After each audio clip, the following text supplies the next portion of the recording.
Hello guys, स्वागत है अपने चैनल पर। पार्ट को गाइस लाइक एंड रिव्यू जरूर दीजिएगा। So let's start the story. Party invitation. अब आगे। वहीं राजावत फैमिली ने पार्टी के बारे में सोच लिया था, तो वहीं दूसरी तरफ राजपूत फैमिली के मेंबर्स एंड ओबरॉय फैमिली के मेंबर्स का हाल एकदम अलग था। राजावत फैमिली के जाने के बाद वह लोग अभी भी इस बैंक्वेट हॉल में मौजूद थे। सुनंदा जी का रो रोकर बुरा हाल था, तो वही शैलेश जी की आंखें भी एकदम लाल हो रखी थी, जैसे वह किसी भी वक्त रो देंगे। कुलभूषण दादाजी बेहद गुस्से में थे। वह राम आचार्य जी के साथ घर की तरफ चले जाते हैं। वही घर वाले रह जाते हैं। शंकर दादा तो बीच अवार्ड सेरेमनी में ही चले गए थे, क्योंकि उनकी थोड़ी सी तबीयत खराब हो गई थी। वही राजपूत फैमिली के मेंबर्स। अभिजीत जी अपनी बीवी की तरफ देखते हैं तो सोनम जी उन्हें देखकर बस इतना ही रहती हैं। जानती हूँ उसे वक्त हमने भी बहुत गलत किया है। आयशा के साथ मेरे बेटे से शादी होने के बावजूद मैं उसे कभी बहू नहीं मान पाए और नहीं कभी उसे एक्सेप्ट कर पाए। उद्धरण चिन्ह। हमने उसे ताने देने में, खूनी खाने में, उसे बेवजह के ताने देना, बेवजह का उसे पर इल्जाम लगाना, अरहान का उसे टॉर्चर करना, सबकी नफरत उसने झेली है। और आज जब वह इग्नोर कर रही है हमें, तो हमें कितना दर्द महसूस हो रहा है। आज जाकर उसके दर्द का एहसास हो रहा है।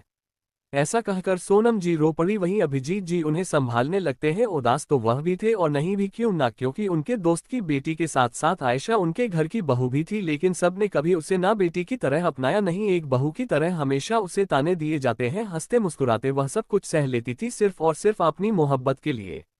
कहते हैं जब दुख के बदले हटते हैं तो खुशी के बादल आते हैं। यही हुआ है आयशा के साथ। आयशा ने भले ही बचपन से लेकर जवानी तक दुख सही हो, सबकी तने सही हो, सबकी बातें सही हो, लेकिन अब उसके हिस्से में खुशियां आ गई थी। हालांकि पहले वाली आयशा भी छोड़कर जाना चाहती थी। सब कुछ वह छोड़कर कहीं दूर चले जाना चाहती थी, अकेले बचाना चाहती थी, लेकिन उसके दिल में हर बार यह सोचकर एक एहसास जग जाया करता था कि यह उसकी फैमिली है। आज नहीं तो कल उसे एक्सेप्ट करेगी। आज नहीं तो कल सबके सामने वह सच आएगा ही आएगा। लेकिन सच आया कौन? लाया सामने अन्य सच लाई सबके सामने। और फिर सब कुछ छोड़कर चली गई। सबके प्यार और अपनेपन को तरसती रही। ऐसा हमेशा के लिए इस दुनिया से चली गई थी। उसकी बॉडी में अगर किसी की आत्मा आई थी तो वह थी अन्य। खैर, अन्य तो अनाथी ही, उसे भी एक फैमिली मिल गई और उसके पास उसके बच्चे थे, जिन्हें वह अपनी ताकत बनकर रखे चाहती थी। वही शिवानी जी भी बेहद रो रही थी। कहाँ वह छोटी सी आशा उन्हें याद आ रही थी कि बुआ बुआ कर कर उनके आगे पीछे घूमती थी, लेकिन एक हादसे और एक गलतफहमी की वजह से सारे घर उससे नफरत कर बैठे। उनके इस एक्सीडेंट का जिम्मेदार आयशा को मान बैठे। उन्हें बेहद दर्द महसूस हो रहा था। वह इस वक्त बहुत ज्यादा रो रही थी। अधिराज जी उन्हें संभालने की कोशिश कर रहे थे, लेकिन वह संभाल नहीं रही थी, वह बस रोए जा रही थी। विराज और स्नेह भी वहीं मौजूद थे। विराज की आंखों में भी आंसू थे, स्नेहा की आंखों में भी आंसू थे, सब लोगों की आंखों में आंसू थे। आखिर सबको उसे दर्द का एहसास जो हुआ था, आखिर सबको एहसास हुआ था कि जब कोई अपना, जिससे आप उम्मीद करते हो कि वह आपकी तरफ प्यार भरी नजरों से दिखेगा और आपको वह इग्नोर कर दे पूरी तरह से, जैसे आप इस दुनिया में एग्जिस्ट ही नहीं करते, उसके लिए तो कितना तकलीफ दे होता है। आज उन लोगों को समझ में आ रहा था आयशा की तकलीफें। वही आदित्य सोनाक्षी एक दूसरे को देखते हैं। आदित्य भी काफी उदास था। सोनाक्षी ने भी कम उसे सताया नहीं था, बहुत सताया गया था आयशा को। जब खुद के परिवार वाले ऐसे होना तो फिर जल्दी किसी पर भरोसा नहीं होता, लेकिन ऊपर वाले जब आपकी तकदीर में बहुत दुख के बाद राहत और खुशी लिखते हैं ना, तो वह खुशी बेहिसाब और बेवजह होती है। और यही हाल था आयशा का। आयशा को फैमिली मिली थी जो उससे प्यार करती थी, बिना मतलब की, बिना किसी स्वार्थ के, और आयशा भी उसे अपने मन से, पूरे दिल से अपनी फैमिली मानती थी। खैर, सभी लोग अपने थके हुए कदमों के साथ चलते हुए बैंक्वेट हॉल से बाहर आते हैं। एक एक करके सभी लोग अपनी गाड़ी में बैठ जाते हैं और एक के बाद एक कर का काफिला अपने अपने रास्ते की तरफ चलने लगता है। राजपूत फैमिली के मेंबर्स जो थे वह राजपूत विला की तरफ चले जाते हैं। वहीं ओबरॉय फैमिली के मेंबर ओबरॉय विला की तरफ चले जाते हैं। वही कुंती जी एकदम खामोश थी। उन्होंने जब से करण जी को देखा था तब से उनके दिलो दिमाग में एक बच्चे की तस्वीर छाई हुई थी। वह बस करण जी के बारे में सोच रही थी। सबके दिमाग में एक बात यह भी थी कि आखिर कैसे करण जी ने यह दावा किया था कि 100% डीएनए उनसे मैच हो सकता है आयशा का। आखिर कैसे वह इतने कॉन्फिडेंट के साथ यह बात कह रहे थे। खैर, सभी लोग घर आते हैं थके हुए कदमों के साथ। सभी लोग अपने अपने रूम में जाकर सो जाते हैं। इसी तरह कब रात बीती है। किसी की आंखों में गहरी उदासी थी, किसी की आंखों में आंसू था, तो कोई खुश था तो कोई बेहद उदास था। इसी तरह सबकी रात बीत जाती है। अगली सुबह क्या रंग लाती है ये तो आगे पता चलने वाला था। अगली सुबह खैर सभी लोग ओबरॉय फैमिली में अपने डेली रूटीन के हिसाब से उठ चुके थे और डेली रूटीन को फॉलो करते हुए सभी लोग उदास मन के साथ डाइनिंग टेबल पर आते हैं और बिना मन के ब्रेकफास्ट करते हैं। जिनको ऑफिस जाना था वह ऑफिस चले जाते हैं। घर की सभी लेडीज घर में ही मौजूद थी और कुलभूषण जी और कुंती की इस वक्त गार्डन में बैठे हुए थे। कुलभूषण जी काफी नाराज नजर आ रहे थे, कुंती जी खोई हुई सी लग रही थी। वहीं दूसरी तरफ राजपूत विला, यहाँ कभी से हाल था। सब लोग अपने डेली रूटीन को फॉलो करते हुए उठाते हैं। उठने के बाद डेली रूटीन फॉलो करते हुए एक्सरसाइज वगैरह करके सभी लोग फ्रेश और शॉवर लेकर डाइनिंग टेबल पर आते हैं। शंकर जी को अभी तक कुछ भी नहीं पता था, लेकिन सबके उदास चेहरे को देखकर वह इतना जरूर समझ गए थे कि जरूर कुछ न कुछ उनके वापस आ जाने के बाद हुआ है। बहुत फोर्स करने पर अभिजीत जी उन्हें सारा सच बता देते हैं। आयशा की आने की बात सुनकर उनके चेहरे पर मुस्कुराहट आ जाती है और वही अभिजीत जी की सारी बात सुनने के बाद उन्हें गुस्सा भी बहुत आता है और वह सबकी तरफ देखते हुए बेहद तंज भाव में रहते हैं। बहुत अच्छा किया उसने तुम लोगों को इग्नोर करके, तुम लोग इसी लायक हो। मैं हमेशा कहता था तुम लोगों से कि उसे बेवजह के ताने मत दो, बेवजह की उसे तकलीफें मत दो, लेकिन तुम लोगों ने क्या किया, कोई कमी नहीं छोड़ी उसे ताने देने में। और सोनम बहुत तुम तो उसे कभी अपनी बहू के रूप में एक्सेप्ट ही नहीं कर पाए। साधना और शिवानी तो कोमा में थी, लेकिन साधना अगर उसका सपोर्ट करती थी तो तुम साधना को डांट दिया करती थी सिर्फ इसलिए कि वह आयशा का सपोर्ट करती थी, सिर्फ इसलिए कि उसे आयशा से लगाव था, सिर्फ इसलिए आज एहसास हो रहा है तुम लोगों को अपनी गलती का। जब मैं मना किया करता था तब तो तुमको को किसी बात का एहसास नहीं था। सोनम की खामोशी के साथ सर झुकाए हुए उनकी बातें सुन रही थी। सही तो कह रहे थे उनके फादर इन लॉ, क्या गलत कह रहे थे। साधना जी अगर कभी साथ दिया करती थी आयशा का, कभी उसे प्यार से बातें कर लेती थी, प्यार से हाथ फेर देती थी, तो वह कितना गुस्सा करती थी उससे पर। अभिजीत जी भी नागवरी से अपना सर हिला देते हैं। वह भी बहुत समझाया करते थे, सनम जी को बहुत समझाया करते थे, लेकिन कभी सोनम जी ने उनकी बात नहीं सुनी, हमेशा मनमानी करती थी और उनकी वजह से अभिजीत जी को भी हमेशा चुप रहना पड़ता था। अधिराज जी ने कभी आयशा से बात ही नहीं की। उसे हादसे के बाद से, जिस हादसे में उन्होंने शिवानी जी को लगभग हो ही दिया था, वह कोमा में जा चुकी थी, यही वजह थी उन्होंने कभी आयशा से बात नहीं की थी और ना ही कभी उससे कुछ कहते थे। हाँ, घर के बच्चों में भले ही आयशा के लिए उनके दिल में नफरत भरी हुई थी, आदित्य, काशवी, आरव, विराज, प्रियम, सोनाक्षी, आकाश, अर्णव, स्नेहा, किसी ने कोई कम नहीं छोड़ी थी उससे अपनी नफरत दिखने में। खैर शंकर जी यह जानकर काफी खुश थे कि आज ऐसा वापस आ चुकी है और इसी खुशी में वह उसे मिलने के लिए सोच रहे थे और वह नष्ट करने के बाद अपने रूम की तरफ चले जाते हैं। वहां से वह कुलभूषण जी को कॉल लगाते हैं तो कुलभूषण जी से बात करने के बाद उन्हें पता चलता है कि उनकी मुलाकात तो हुई है, लेकिन अभी यह नहीं पता कि वह कहाँ है इस वक्त। खैर सभी लोग ऑफिस में थे कि तभी सभी को राजावत फैमिली की तरफ से कल की पार्टी जो होने वाली थी उसकी इनविटेशन आया हुआ था। ये देखकर किसी के चेहरे पर मुस्कुराहट थी तो किसी के चेहरे पर हैरानी थी। बाकी देखते हैं कल क्या होने वाला है पार्टी में। और हाँ, एक बात तो सच है, कल पार्टी में मफिन और कप केक की मुलाकात होगी Oberoi family and Rajput family से। पुरानी यादें, ए फ्लैट टीके, राजावत विला। सब लोग गहरी नींद में सोए हुए थे। आयशा की आंखों में भी नींद थी, लेकिन वह सो नहीं रही थी, वह जाग रही थी। वह एक नज़र अपने बच्चों को देखते हैं और फिर अच्छे से उन्हें ब्लैंकेट उड़ाकर अपने कदम बालकनी की तरफ बढ़ा देती है। बालकनी की तरफ जाते ही एक ठंडी हवा का झोंका उसके चेहरे को छूकर गुजर जाता है और वह बालकनी में खड़ी होकर एक तक पहले उससे दूर तक अंधेरे को देखते हुए वहीं खड़ी हो जाती है और उसे अंधेरे को देखकर कहती है, आयशा के साथ वाकई कहानी में बहुत बुरा हुआ है। मैंने अपने हिसाब से कहानी बदल तो ली है, लेकिन आगे भी कहानी का क्या अंजाम होगा यह मुझे भी नहीं पता, लेकिन मैं उसे तरह से अपना खुद का अंत नहीं होने दूंगी। जिस तरह से आयशा का अंत हुआ था मैं सब कुछ बदल दूंगी, सारी कहानी बदल दूंगी, सारे प्लॉट बदल दूंगी। ऐसा कहकर वह गहरी सांस लेकर फिर उसे दूर फैले हुए अंधेरे को देखते हुए दोबारा रहती है।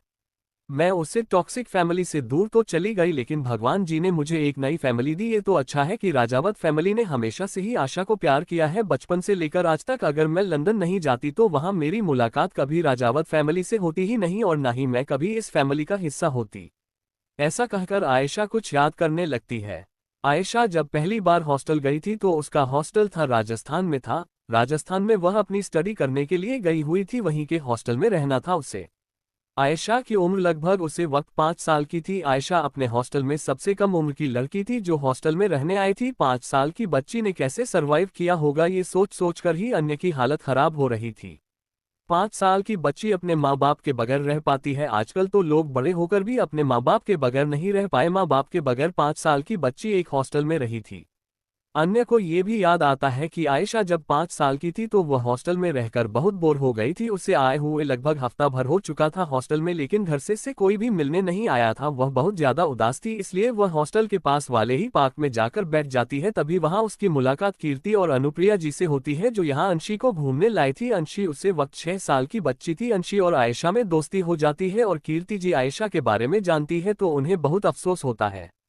अन्य को याद आता है जब कीर्ति जी ने आयशा को पहली बार गले लगाया था और आयशा उनके गले लगाकर एक माँ की एहसास ने उसे घेर लिया था और वह बहुत रोई थी, इतना रोई थी कि उसने खुद की तबीयत खराब कर ली थी और वह बेहोश हो गई थी। तो कीर्ति जी घबराकर उसे राजावत हवेली लेकर जाती है, जहाँ आयशा की मुलाकात शोभित दादाजी, करण जी, अनिल जी, सुप्रिया से होती है। आयशा को जब हो सकता है तो वह दादाजी को देखकर काफी हैरान हो जाती है, क्योंकि शोभित दादाजी बिल्कुल उसके कुलभूषण दादाजी के जैसे लगते थे। आयशा काफी उदास थी जब राजावत फैमिली में उसके बारे में सुना, तो वह काफी उदास हो गए थे कि कोई इतनी छोटी सी बच्ची को हॉस्टल लेने के लिए कैसे भेज सकता है। लेकिन शोभित दादाजी को आयशा के साथ एक अलग सा खिंचाव महसूस हो रहा था, एक अलग सा लगाव महसूस हो रहा था, जैसे वह उनका ही अंश हो। शोभित दादाजी ने आयशा के बारे में सारी इन्फॉर्मेशन निकलवाई, तो इन्फॉर्मेशन में वह जान गए कि आखिर आयशा कौन है और किसकी बेटी है। शोभित दादाजी ने जब उसे दिन आयशा की सच्चाई के बारे में पता किया तो काफी हैरान हो गई, हैरानी से ज्यादा वह बहुत खुश थे। करण जी को भी जब आयशा के बारे में पता चला तो वह भी बेहद खुश हो गए, ये जानकर कि आयशा उनकी ही घर की ही बेटी है। लेकिन उन्हें सबसे ज्यादा गुस्सा शैलेश ओबरॉय और सुनंदा ओबर पर आ रहा था कि आखिर 5 साल की बेटी को कोई ऐसी छोड़ता है हॉस्टल में रहने के लिए। तब से ही आयशा हमेशा जब जब हॉस्टल में रहती तब वह ज्यादा से ज्यादा वक्त राजावत फैमिली के साथ स्पेंड करती। वक्त के साथ उसने सभी चीज एक्सेप्ट कर ली थी, लेकिन कहते हैं ना, जब दिल में अपने माँ बाप के लिए प्यार भरा हो तो वह जल्दी किसी को एक्सेप्ट करके दूसरे को माँ बाप नहीं बना सकते। यही हाल आयशा का था। कीर्ति जी ने और करण जी ने भले ही एक माँ बाप की तरह उसे हर एक चीज दी, हर एक ख्वाहिश पूरी की, लेकिन आयशा ने कभी उन्हें माँ बाप नहीं कहा। करण जी को इस चीज से कभी कोई एतराज नहीं रहा और ना ही कीर्ति जी को रहा, लेकिन हमेशा उनके दिल में एक छोटा सा मलाल रहता था कि काश उन्हें भी आयशा माँ कहकर पुकारे। आयशा जब जब हॉस्टल से अपने घर ओबरॉय विला जाती तब वह बेहद उदास होकर वापस आती और वह इतनी बीमार होती कि कृति की रात भर जाग जाग कर उसकी सेवा करती थी। इसी तरह से वक्त बीतने लगे, वक्त कब पंख लगा कर उड़ गया पता ही नहीं चला। राजावत फैमिली यहाँ से लंदन शिफ्ट हो गई, फिर आयशा जल्दी उनसे नहीं मिलती थी और ना ही किसी और से। वह ओबरॉय फैमिली वापस आए तो कुलभूषण दादाजी के कहने पर उसने अरहान से शादी कर ली और अरहान से शादी के बाद उसकी जिंदगी जैसे कहीं खोसी गई और फिर आखिर में उसकी मौत हो गई। अन्य का रिबॉर्न जब आयशा की बॉडी में हुआ तो वह सभी चीजों को बहुत अच्छे से याद कर चुकी थी, इसलिए वह सबसे पहले अलग होकर अरहान से लंदन चली गई। वहां जाकर उसकी मुलाकात हुई राजावत फैमिली से और उसके बाद ही सब कुछ धीरे धीरे सही होने लगा। उसके बाद आखिर वह वक्त भी आया जिस वक्त का बेसब्री से इंतजार करण जी और कीर्ति जी को, वह वक्त भी आ गया जब आयशा ने करण जी और कीर्ति जी को सए फादर एंड मदर एक्सेप्ट कर लिया। दादाजी यह जानकर बेहद खुश हुए और उसी के बाद दादाजी ने आयशा के अडॉप्शन की सारी प्रक्रिया पूरी कर ली और वह लीगली आयशा के पेरेंट्स और आयशा की ग्रैंड पेरेंट्स बन गए। ये सब सोचकर बालकनी में खड़ी आयशा, उसकी आंखों में आंसू आ जाते हैं और वह आंसू साफ करते हुए खुद से कहती है, अब मैं इस फैमिली से कभी अलग नहीं होने वाली और ना ही ओबरॉय फैमिली को कभी माफ करूंगी। जो कुछ भी किया है सब कुछ सूट समेत वापस करूंगी। ऐसा कहकर आयशा बड़ी बेदर्दी से अपने आंसू को साफ करती है और उसके बाद गहरी सांस लेती है। वह भी वही खड़ी हुई थी बालकनी में कि तभी उसे मफिन की रोने की आवाज आती है। उसकी रोने की आवाज सुनकर आयशा पलटकर उसे दिशा में देखती है जहां मफिन और उसके कपकेक दोनों उठकर बैठ चुके थे और उसे ढूंढ रहे थे। ये देखकर आयशा के चेहरे पर मुस्कुराहट आ जाती है और वह अपने कदम दोनों बच्चों की तरफ बढ़ा देती है जहां पर मफिन अपनी आंखों को मलता हुआ बैठा था, आयशा को टुकुर टुकुर देख रहा था अपनी नीली आंखों से। ये देखकर आयशा मुस्कुराती है और मुस्कुराते हुए गोद में उनको लेकर बालकनी की तरफ चली जाती है। इस वक्त आयशा के हाथ में उसके दोनों बच्चे थे और दोनों अपनी मम्मा को देखकर अपना सर सीने पर टिका देते हैं और दोनों उसके सीने को टच करने लगते हैं, जिससे साफ था उन्हें अपनी मम्मा से फीडिंग करनी है। ये देखकर आयशा मुस्कुराते हुए वहीं बालकनी में लगे सोफे पर बैठ जाती है और धीरे धीरे अपनी कुर्ती के बटन ओपन करते हुए उनको फीडिंग करती है। आयशा दोनों के बालों में हाथ फेरते हुए प्यार से उन्हें सुलाने की कोशिश करते हैं और दोनों ही फीडिंग करते हुए अपनी मामा को परेशान कर रहे थे। वही कपकेक और मफिन एक दूसरे को देखते हैं और उसके बाद छोटे छोटे हाथों से आयशा के सीने को पकड़कर शक करने लगते हैं और आयशा मुस्कुराते हुए उन्हें देखकर फीडिंग करा रही थी। थोड़ी देर बाद दोनों बच्चे शरारत करते हुए सो जाते हैं और आयशा उन्हें कहलाते हुए थोड़ा सा बालकनी में बर्पिंग का वेट करती है। जब उसके दोनों बच्चे बर्पिंग कर लेते हैं तो आयशा उन्हें लेकर अपने रूम की तरफ कदम बढ़ा देती है। उन्होंने बेड पर लेटकर अच्छे से ब्लैंकेट से कवर करती है और खुद भी उन्हें हक करते हुए सो जाती है। और वही शांति माँ दवा खाकर आराम से सोई हुई थी। नन्हे नन्हे फ्ले कदम आयशा दोनों के बालों में हाथ फेरते हुए प्यार से उन्हें सुलाने की कोशिश करते हैं और दोनों ही फीडिंग करते हुए अपनी माँ को परेशान कर रहे थे। वही कपकेक और मफिन एक दूसरे को देखते हैं और उसके बाद छोटे छोटे हाथों से आयशा के सीने को पकड़कर शक करने लगते हैं। और आयशा मुस्कुराते हुए उन्हें देखकर फीडिंग कर रही थी। थोड़ी देर बाद दोनों बच्चे शरारत करते हुए सो जाते हैं और आयशा उन्हें कहलाते हुए थोड़ा सा बालकनी में बर्पिंग का वेट करती है। जब उसके दोनों बच्चे बर्पिंग कर लेते हैं तो आयशा उन्हें लेकर अपने रूम की तरफ कदम बढ़ा देती है। उन्होंने बेड पर लेटकर अच्छे से ब्लैंकेट से कवर करती है और खुद भी उन्हें हक करते हुए सो जाती है। और वही शांति माँ दवा खाकर आराम से सोई हुई थी। आयशा अपने बच्चों को देखते देखते कब सो जाती है पता ही नहीं चलता। इसी तरह से रात गुजर जाती है। किसी की आंखों में नींद नहीं थी तो किसी की आंखों में उदासी थी, किसी की आंखों में आंसू थे तो कोई चांद की नींद सोया हुआ था और कोई सबकी नींद उड़ाने वाला था। खैर इसी तरह सुबह होती है और सभी लोग राजावत विला में अपने डेली रूटीन को फॉलो करते हुए उठ जाते हैं। आयशा भी अपना डेली रूटीन फॉलो करते हुए उठ जाती है। उसी के साथ उसके बच्चे भी उठ जाते हैं और बच्चों के साथ थोड़ा बहुत टाइम स्पेंड करने के बाद, बच्चों की मालिश करने के बाद, उनको शावर दिलाने के बाद आयशा खुद शावर लेती है। हल्की लाइट ब्लू कलर की शिफॉन साड़ी पहनती है और उसके बाद मफिन और कपकेक को लेकर नीचे आती है जहां सभी लोग आयशा और बच्चों को देखकर मुस्कुराते हैं। तो आयशा भी मुस्कुराकर सबको गुड मॉर्निंग विश करती है और दादाजी के गले लग जाती है। तो दादाजी भी प्यार से उसके सर को चूमते हुए गुड मॉर्निंग विश करते हैं और उसके बाद दोनों बच्चे सभी घर वालों को देखकर खुश हो रहे थे, अपना हाथ पैर दिला रहे थे। आयशा वही लिविंग हॉल में बने बड़े से एरिया में जिसमें कालीन बिछी हुई थी वहां पर बच्चों को बिठा देता है और सर्वेंट को उनके खिलौने लाने को कहती है। तो बच्चे खिलौने देखकर एक्साइटेड होकर आवाज निकालते हुए बहुत अच्छे से उसे खिलौने से खेल रहे थे और धीरे धीरे करके सभी लोग अपनी अपनी जगह जाकर बैठ जाते हैं ब्रेकफास्ट करने के लिए। सारे सर्वेंट कम से कम 4 से 5 सर्वेंट मफिन और कपकेक के पास मौजूद थे, सिर्फ और सिर्फ उनकी देखभाल के लिए। हेयर डाइनिंग टेबल पर सभी लोग आराम से बैठकर थोड़ी बहुत बातें करते हुए, हंसी मजाक करते हुए ब्रेकफास्ट कंप्लीट करते हैं। ब्रेकफास्ट करने के बाद सभी लोग लिविंग हॉल में आ जाते हैं जहां इस वक्त मफिन और कपकेक खिलौनों से खेल रहे थे। लेकिन बच्चों का अगला रिएक्शन देखकर सभी की आंखें हैरानी से बड़ी हो जाती है, क्योंकि दोनों बच्चे इस वक्त खड़े होकर अपने नन्हे नन्हे कदम आगे बढ़ा रहे थे और वही सभी के चेहरे पर मुस्कुराहट थी। और करण जी, अनिल जी बच्चों को देखते हैं, उनकी तरफ अपने कदम बढ़ा देते हैं और ताली बजाते हुए उन्हें अपने करीब आने के लिए कहते हैं। तुम मफिन और कपकेक उन दोनों को देखकर मुस्कुराते हुए अपने नन्हे नन्हे कदम लेकर जाकर उनके गले से लग जाते हैं। तो अनिल जी और करण जी मुस्कुराते हुए दोनों बच्चों को अपने गोद में ले लेते हैं और उनके सर को प्यार से चूमते हुए कहते हैं, हे मेरे बच्चों ने चलना सीख लिया, अब जल्दी से जल्दी बड़े हो ताकि तुम लोगों को अपना हाथ पकड़कर बाहर घुमाऊंगा। करण जी की बात सुनकर सभी लोग मुस्कुरा देते हैं और वही मशीन और कपकेक भी सबको हंसाते हुए देखकर वह दोनों भी हंस देते हैं और ताली बजाते हुए सबको देखने लगते हैं। तो सब एक बार फिर ठहाके मारकर हंसने लगते हैं। राजावत फैमिली में खुशी भरा माहौल था।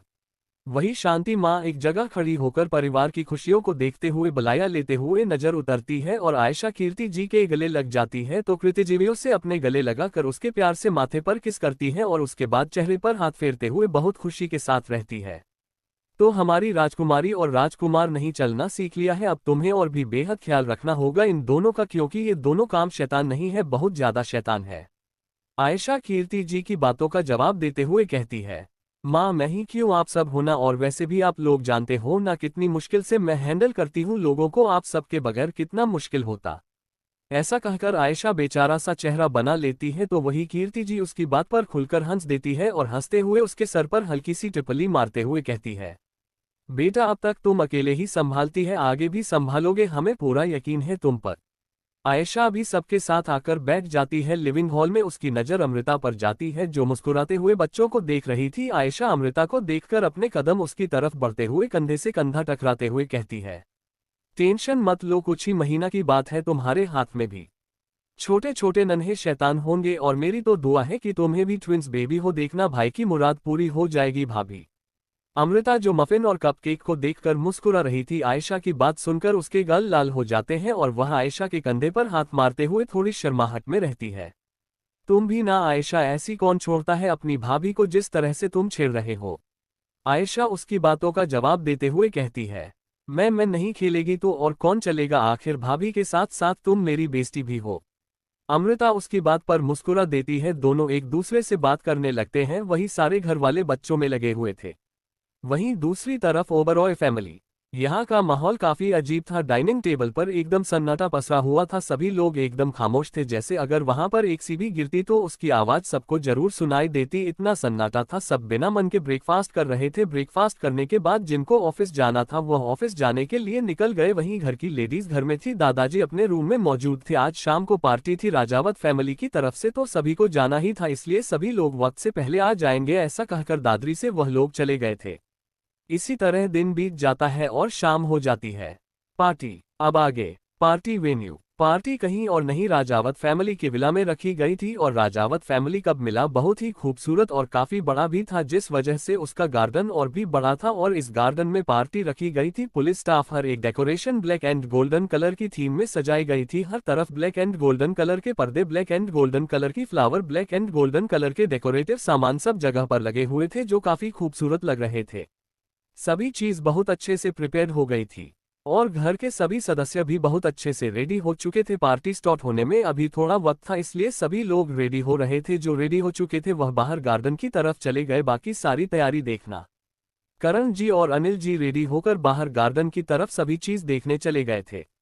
घर के सभी जेंट्स रेडी हो चुके थे। औरतें तैयार होने में वक्त लग रही थी।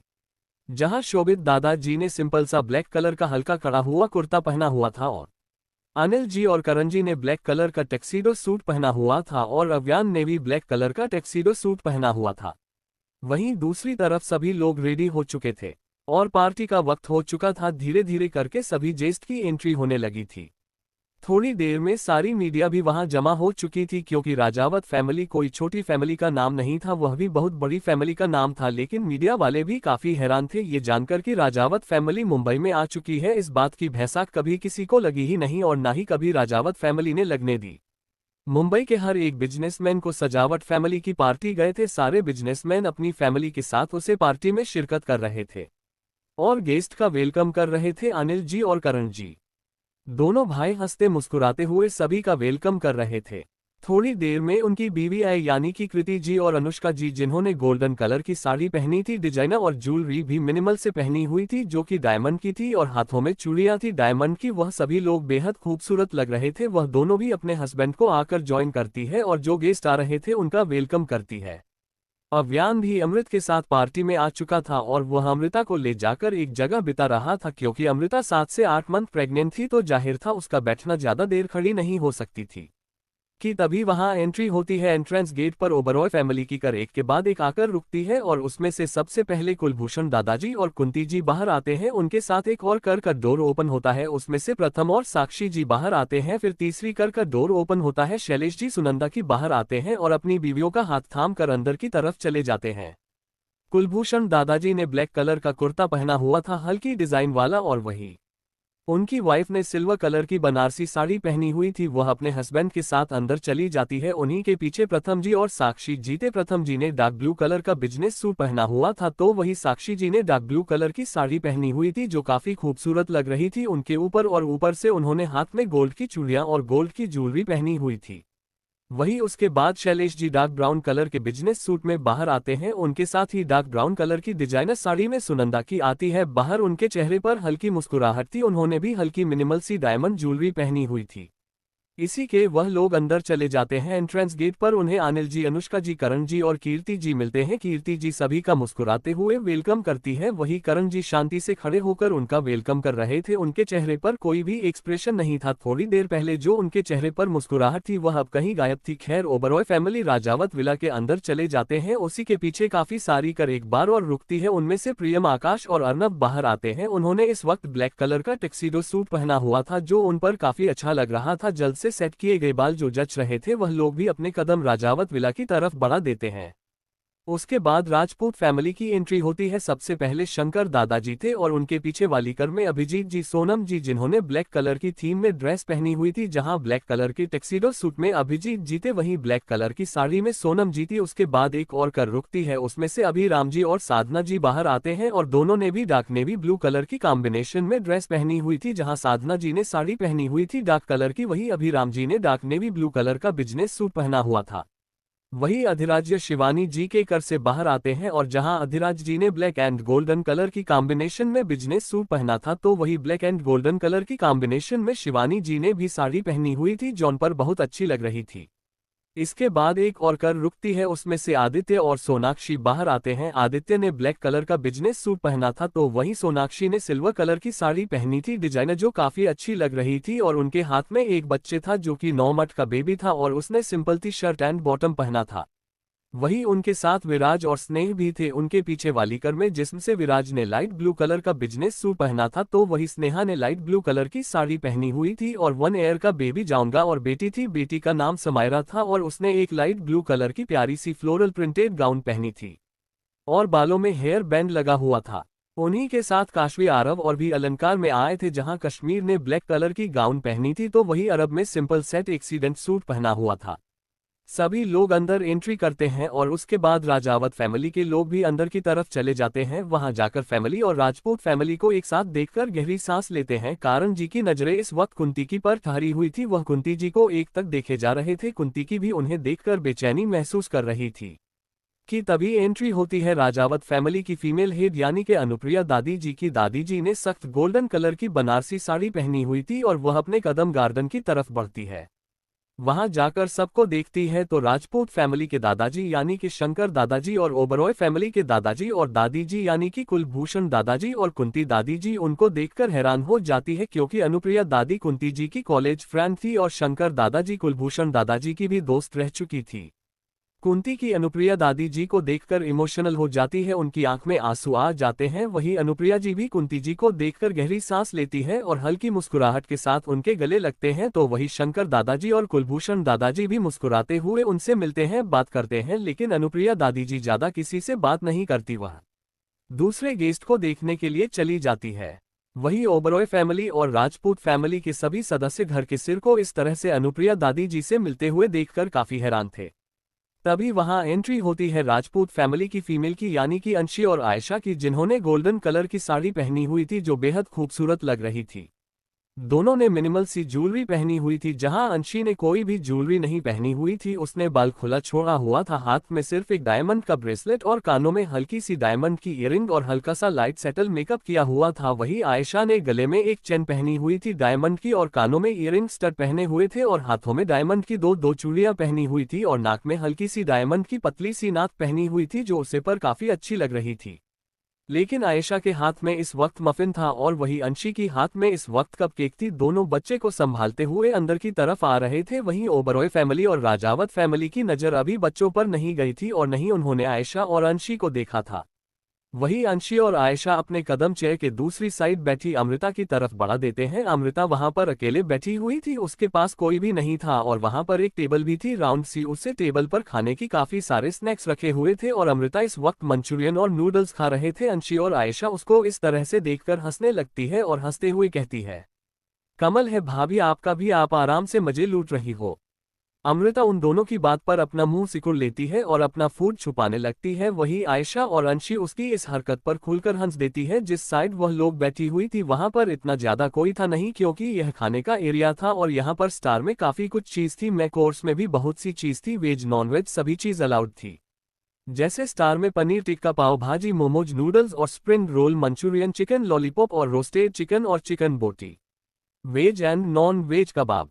नॉनवेज में भी था। देखो प्लीज आप में से कोई भी ऑफेंड मत होना नॉनवेज को लेकर, क्योंकि बहुत से लोग होते हैं जो नॉनवेज और वेज दोनों कहते हैं, तो इसलिए प्लीज ऑफेंड मत होइएगा।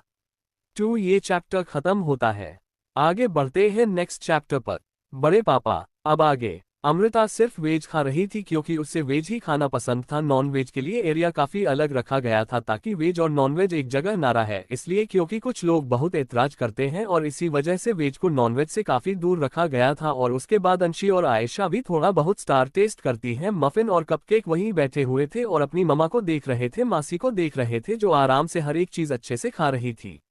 वहीं दूसरे साइड पार्टी में सभी लोग आ चुके थे, अगर कोई नहीं आया था तो वह थे शोभित दादाजी। न जाने क्यों वह इस वक्त अपने कमरे में बैठे हुए थे, उन्हें एक अजीब सी बेचैनी ने घेर रखा था। वह अपना एक हाथ दूसरे हाथ से बहुत ही मसल रहे थे और उनके माथे पर भी पसीना था। वह गहरी सांस लेते हैं, उनके दिल की धड़कनें बढ़ी हुई थी। वह गहरी सांस लेकर ब्रिटेन ब्रेथे आउट करते हैं और उसके बाद वह अपनी छड़ी को पढ़कर उसे पर अपनी पकड़ कैस देते हैं और उसके बाद धीरे से कम लेते हुए अपने रूम से बाहर आते हैं। रूम से बाहर आते हैं तो लिविंग हॉल में इस वक्त एकदम सन्नाटा था, कोई भी नहीं था सिवाय 2 या 3 सर्वेंट के। दादा जीवन सभी को देखकर अपने कदम लिविंग हॉल के सोफे की तरफ बढ़ा देते हैं और अपने चेहरे पर आए पसीने को पूछते हुए गहरी सांस लेकर खुद से कहते हैं, नहीं शोभित, तू इस तरह से नर्वस नहीं हो सकता। तूने कुछ भी गलत नहीं किया है, गलत तेरे साथ हुआ है, गलत तूने नहीं किया है। तू खुद को हिम्मत दे सकता है और तू बाहर जा सकता है, सबका सामना कर सकता है। कब तक इस तरह से छुपा रहेगा? उद्धरण चिन्ह विस्मयादिबोधक चिन्ह। दादाजी ऐसा कहकर अपने कदम धीरे धीरे बढ़ने लगते हैं कि तभी उन्हें एक आवाज आती है। वह उसे दिशा में देखते हैं, वहां पर आयशा थी और आयशा एकदम अकेली थी। वह दादाजी को देखकर मुस्कुराते हुए अपने कदम दादाजी की तरफ बढ़ा देती है और दादाजी भी उसे देखकर अपने चेहरे पर हल्की मुस्कुराहट ले आते हैं और आयशा जाकर उनके गले लग जाती है तो दादाजी भी उसके सर पर प्यार से हाथ फेरते हैं और कहते हैं, प्रिंसेस बच्चे कहाँ है? आयशा उनकी बातों का जवाब देते हुए कहती है, बाहर भाभी और अंशी के पास बैठे हुए हैं दोनों। दादाजी आयशा की बात सुनकर मुस्कुरा देते हैं और आयशा दादाजी की तरफ देखती है, फिर उनका हाथ पकड़कर उन्हें एक नजर देखकर कहती है, चले। दादाजी गहरी सांस लेकर अपना सर हिला देते हैं। वहीं दूसरी तरफ गार्डन एरिया में ओबरॉय फैमिली और राजपूत फैमिली एक साथ बैठे हुए थे और एक दूसरे से बात कर रहे थे। उनसे 1-2 कदम की दूरी पर राजावत फैमिली के सदस्य यानी कि अनिल जी, अनुष्का जी और करण जी और कीर्ति जी खड़े हुए थे। वह अपने बिजनेस पार्टनर से बात कर रहे थे।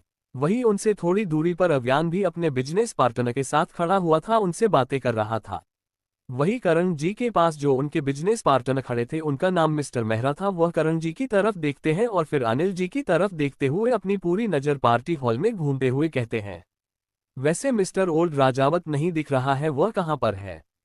करण जी और अनिल जी एक दूसरे को देखकर मुस्कुराते हैं और फिर बिजनेस पार्टनर की तरफ यानी कि मास्टर मेहरा की तरफ देखकर कुछ कहता कि उससे पहले ही उन्हें मिस्टर मेहरा के पीछे से यानी कि विला के डोर की तरफ मिस्टर मेहरा की पीठ थी, तो उससे तरफ से उन्हें आयशा और दादाजी साथ में आते हुए दिखते हैं। तो करण जी उनकी बातों का जवाब देते हुए कहते हैं, आ गए पापा। वही दूर बैठे जो मतलब 1 से 2 कदम की दूरी पर बैठे राजपूत और ओबरॉय फैमिली ने भी पूरी बात सुनी थी। वह दोनों भी अपना सर घूमकर उसे दिशा में देखने लगते हैं। वही कुंती जी का हाल तो बहुत बुरा था, उनका दिल तेजी से धड़क रहा था, उन्हें बहुत ज्यादा बेचैनी हो रही थी। कुलभूषण जी को भी अजीब सी बेचैनी महसूस हो रही थी। वह सभी लोग जब उसे दिशा में देखते हैं तो सभी आंखें हैरानी से बड़ी हो जाती है, क्योंकि वहां वह लोग देख सकते थे कि आयशा शोभित दादाजी का हाथ थामकर बाहर आ रही थी और दादाजी मुस्कुराते हुए उसकी बातों का जवाब दे रहे थे। वही आयशा मुस्कुराते हुए उनसे बातें कर रही थी।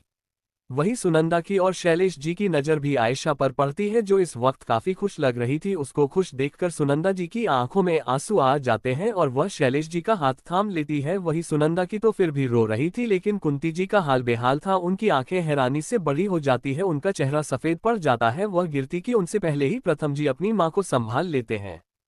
हाल तो बुरा शंकर जी का भी था, आखिर वह शोभित दादाजी को कैसे नहीं पहचानते। दादाजी को देखकर उनके कदम लड़खड़ा जाते हैं, लेकिन अभिजीत जी और अभिराम जी उन्हें संभाल लेते हैं। वहीं कुलभूषण दादाजी का भी यही हाल था, वह गिरते उनसे पहले ही उन्हें आकाश अर्णव संभाल लेते हैं। सभी का इस तरह से रिएक्शन देखकर सभी लोगों के चेहरे पर कंफ्यूजन वाले एक्सप्रेशन आ जाते हैं, लेकिन अभिजीत दादाजी शोभित दादाजी की तरफ गौर से देखते हैं तो उनकी आंखें भी हैरानी से बड़ी हो जाती है और वह उनकी तरफ देखकर धीमी आवाज में कहते हैं, बड़े पापा।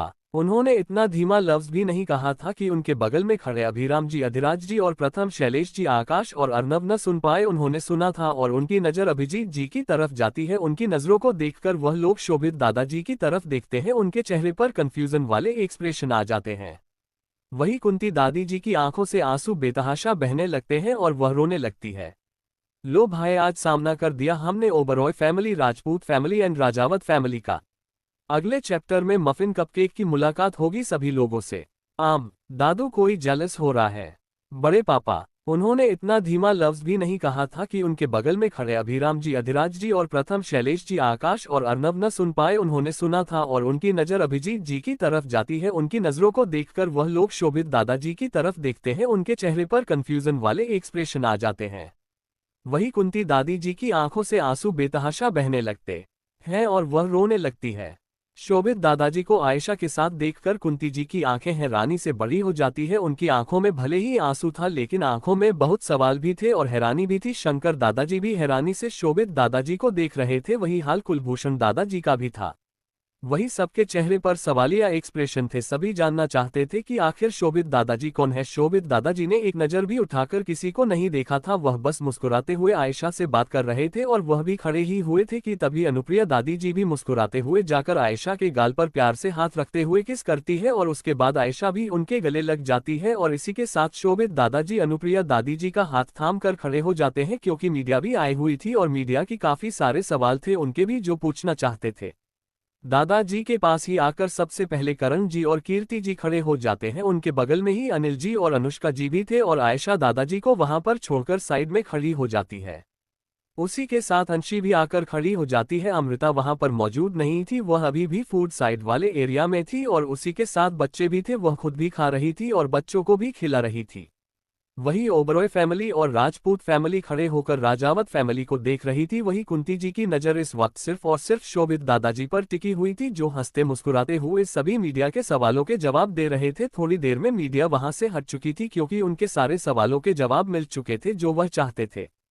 तभी दादाजी अब जाकर अब अपनी नजरें उन्होंने ओबरॉय फैमिली और राजपूत फैमिली की तरफ डाली थी लेकिन सिर्फ कुछ चंद सेकंड के लिए वह जल्द ही अपनी नजर वहां से हटा लेते हैं और रामकरण जी की तरफ देखते हैं तो कारण जी अपने हाथों में माइक लेते हुए वह दादाजी को दे देते हैं। तो दादाजी मुस्कुराते हुए उसे माइक को पकड़ते हैं और फिर सभी की तरफ देखते हुए अपनी हल्की सख्त आवाज में रहते हैं, आप सबका बहुत बहुत शुक्रिया कि आप लोग यहाँ पर आए और आप लोगों ने हमारी पार्टी में शिरकत की, हमारी खुशी में अपनी खुशी जाहिर की। मैं बहुत खुश हूँ कि मेरी छोटी सी जान आज बहुत बड़े मुकाम पर है और मैं बहुत खुश हूँ ये जानकर कि मेरी प्रिंसेस को business women of the year का अवार्ड मिला है, उसी के साथ बेस्ट डिजाइनर का भी अवार्ड मिला है। मैं बहुत खुश हूँ। उम्मीद है आप सब एंजॉय कर रहे होंगे, ऐसे ही एंजॉय करते रहे।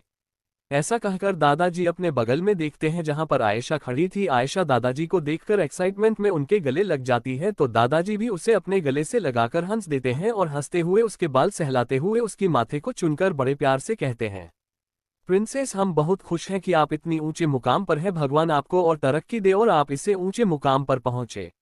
आयशा दादाजी की बात सुनकर मुस्कुराती है तो वही अनुप्रिया दादी जी भी उसके गालों को पकड़कर प्यार से चूमती है। आयशा खिलखिलाकर हंस देती है और वही अभियान जो दूर खड़ा था वह अपनी फैमिली को इस तरह से हंसते मुस्कुराते हुए देखकर उसके चेहरे पर मुस्कुराहट आ जाती है लेकिन फिर वह मुंह बनाते हुए दादाजी के पास जाकर खड़ा हो जाता है और उन्हें आंखें छोटी कर देखता है और फिर उन्हें देखते हुए कहता है, दादाजी आपको बस ये छोटी दिखती है ना, इसके अलावा आपको नहीं दिखता ना कोई, और मैं भी हूँ, मुझे भी कोई प्यार कर ले। ऐसा कहकर वह मुंह सिकुड़ने लगता है और उसके मुंह सिकुड़ने की वजह से आयशा खिलखिलाकर हंस देती है और दादाजी के गले लगाते हुए उससे जीभ चढ़ाते हुए कहती है, दादू कोई जालस रहा है, जलने की बदबू बहुत जोरों से आ रही है। ऐसा कहकर आयशा उसको मुंह चिढ़ाने लगती है तो वही अभियान उसे देखकर उसकी तरफ बढ़ता है और आयशा दादाजी के पीछे छिप जाती है और दादाजी अभियान को इस तरह से देखकर अपनी छड़ी पटकते हुए उसे देखकर कहते हैं, खबरदार अगर तुमने कदम भी आगे बढ़ाया तो मेरी प्रिंसेस को परेशान करना बंद करो। अगर तुमने उसे परेशान किया तो सजा के लिए तैयार रहना, और तुम जानते हो मेरी सजा कोई छोटी मोटी नहीं होती, बड़ी होती है। अभियान दादाजी की बात सुनकर आंखें छोटी करके देखने लगता है और फिर दादी जी के गले लग जाता है। दादी जी की गले लगाते हुए दादाजी की शिकायत करते हुए कहता है, दादी जी आपको पता है इनकी एक गर्लफ्रेंड है, इस चुपके से उनसे बात करते हैं और पता है ये न रात में चोरी चुपके से मिलने भी जाते हैं। बस फिर क्या था। अनुप्रिया जी घर कर दादाजी को देखते हैं तो दादाजी उन्हें देखकर फिर अभियान की तरफ देखते हैं, उनके चेहरे पर कंफ्यूजन वाले एक्सप्रेशन थे तो वही अभियान दादाजी को देखकर एक डेविल स्माइल पास करता है और वहां से दूसरी तरफ जाते हुए कहता है, मुझे बाद में सजा दीजिएगा दादाजी, पहले आप अपनी बीवी उर्फ बेगम साहिबा के सजा से बच जाए। दादाजी अभियान को जाते हुए देखकर घूर कर देखते हैं और फिर उनकी नज़र अचानक दादी जी की तरफ जाती है जो उनको घूर रही थी। दादाजी उनकी नज़र अपने ऊपर महसूस करके नर्वस हो जाते हैं और फिर अनुप्रिया दादी जी उनको देखकर गुस्से मगर धीमे लहजे में बोलते हैं, मिलिए पार्टी बाद मैं आपको बताती हूँ कितनी बातें करनी है और किसको कितनी सजा देनी है, पहले तुम मेरी सजा से बचकर दिखाए। ऐसा कहकर वह वहां से चली जाती है और दादाजी बेचारे वहीं खड़े रह जाते हैं। वह सच में पड़े हुए थे कि आखिर इस अभियान ने आग लगाई तो लगाई क्या। वहीं अनिल जी करण जी मुंह दबाकर हंस रहे थे, वहीं कीर्ति जी और अनुष्का जी भी मुंह दबाकर हंस रही थी, अंशी भी अपना मुंह दबाकर हंस रही थी, आयशा भी अपनी हंसी दबाने की कंट्रोल कर रही थी। वह दादाजी के पीछे से बाहर आती है और दादाजी के कंधे पर हल्की सी थपकी देते हुए उन्हें आश्वासन देते हुए कहती है, दादू टेंशन मत लो, दादी आपको गुस्सा नहीं करेंगे, बस ना पप्पी झप्पी दे देना अच्छे से। ऐसा कहकर वह दादाजी को देखते हैं तो दादाजी उसे देखकर गुस्से में अपनी एक आईब्रो ऊपर कर लेते हैं और उसके गाल को पकड़कर खींचते हुए कहते हैं, बदमाश दादाजी के साथ छेड़खानी कर रही है। आयशा उनका ये हाल देखकर खुलकर हंस देती है, लेकिन इस बात से अनजान कि वहां कुछ देर पहले आए शख्स की नजर उसे पर जमी हुई थी। वह कोई और नहीं अरहान था। अरहान काफी देर पहले ही आ चुका था, वहां पर खड़ा हुआ था। उसके साथ ही उसका असिस्टेंट सात्विक और कृष्णा खड़े थे। कृष्ण उसका हेड बॉडीगार्ड था। अरहान की नज़र इस वक्त आयशा पर जमी हुई थी। दादाजी के अनाउंसमेंट से लेकर अब तक की सारी बात, सारी हरकत उसने देखी थी आयशा की, और आयशा को मुस्कुराते हुए देखकर उसके होठों पर भी हल्की मुस्कुराहट आ जाती है। तो कैसा लगा आज का पार्ट गाइस, कमेंट में जरूर बताइएगा। आज के लिए इतना। हाय दोस्तों, मिलते हैं नेक्स्ट चैप्टर में। Thanks for watching guys, take care, bye.